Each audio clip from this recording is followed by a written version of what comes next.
Hello and welcome to Purple Heart Woodturning. I hope this video is finding you all well.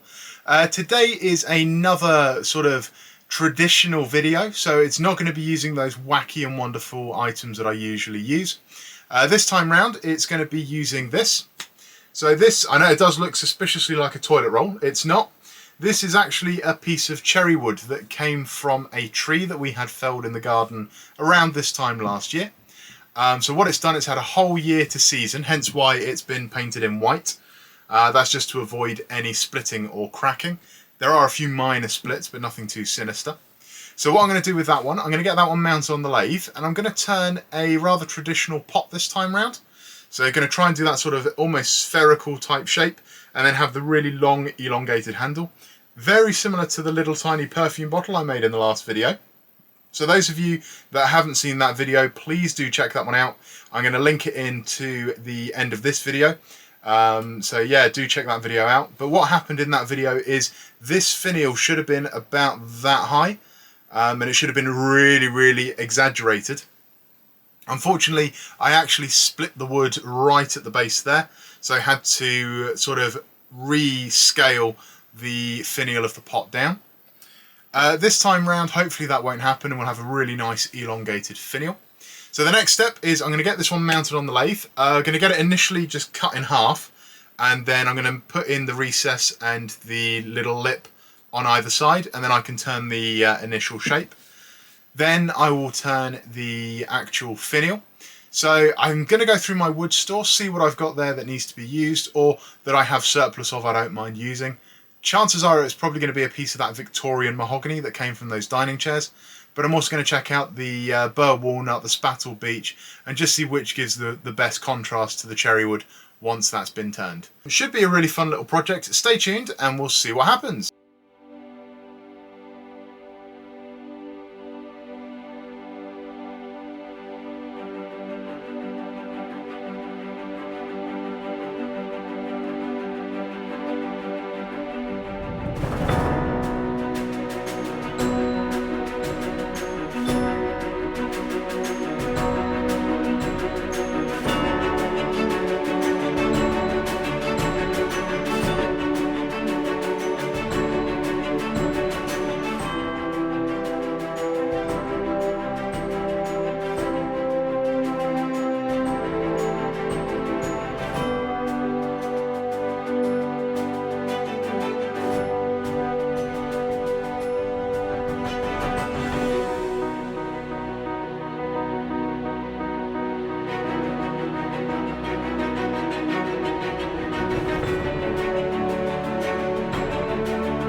So there we have the finished pot, and I've got to say I am really happy with the way this has come out.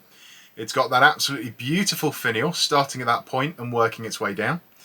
It's got a lovely feel as well as you sort of go higher in the middle section, and then at the top it sort of tapers down to a point. It is a shame it did break because it would have been a little bit taller, but actually I think that scale works really well. So the pot itself is actually really nice. It's got a beautiful opening, and also it's not too big that it shakes around too much. There's a very minor bit of movement, but not a lot to make it sort of impact on there. The base, I have left it a little bit raw. I was going to sort of finish that and get it really smooth, but I quite like that sort of charring and the fact there is a little bit of roughness there. Also with that is I'm going to be doing a Purple Heart seal. So that middle sector there is actually going to get bored out, and I'll input some of the wax and create a really nice wax seal, which is something I am starting to do with more of my pieces that I make on the channel. So once they're made, I'll then either use the initial indentation from the lathe, or I'm going to put in an indentation and then put in that wax seal, colour it and then cover it in resin. Almost like my sort of calling card or my signature. So I love the actual feel of the pot. It's beautiful, it's tactile. That grain works so well at that angle. Normally it would have been the other way around, so the grain would be running parallel. This time I turned it actually as a trunk, so you've got that lovely wisping colour and all those sort of spirals in there as well. And it is quite a good size, so you've got quite a bit of depth in there to store items, and then you've got quite a nice hollowed out lid as well. And it just has almost like a sort of, it's a bit like an apple or a pumpkin type feel to it, with that sort of bulbous body, then a very long stem or stalk at the top. So no, really happy with the end result. I would say on a scale of 1 to 10, I'd give it a very strong 9 out of 10. It's a really nice item. A couple of minor little things I'd change, but not a lot. Just probably more a little bit of finishing really. You can see on the top there is just a little bit of roughness. I'm not sure if that'll come out. There is just a little bit of roughness there. Which probably could have done with another 5 minutes sanding on the lathe. But apart from that, really happy with the end result, and it is a very nice tactile piece and not too heavy either. So I hope you've enjoyed watching the video. If you have, if you could please like and subscribe to the channel, hit the little bell notification, that'll let you know every time a video goes live. So if you're watching in the morning, please enjoy the rest of your day. If you're watching in the afternoon or evening, then have a good night. Stay safe, take care, look after yourselves, and I'll see you for the next video.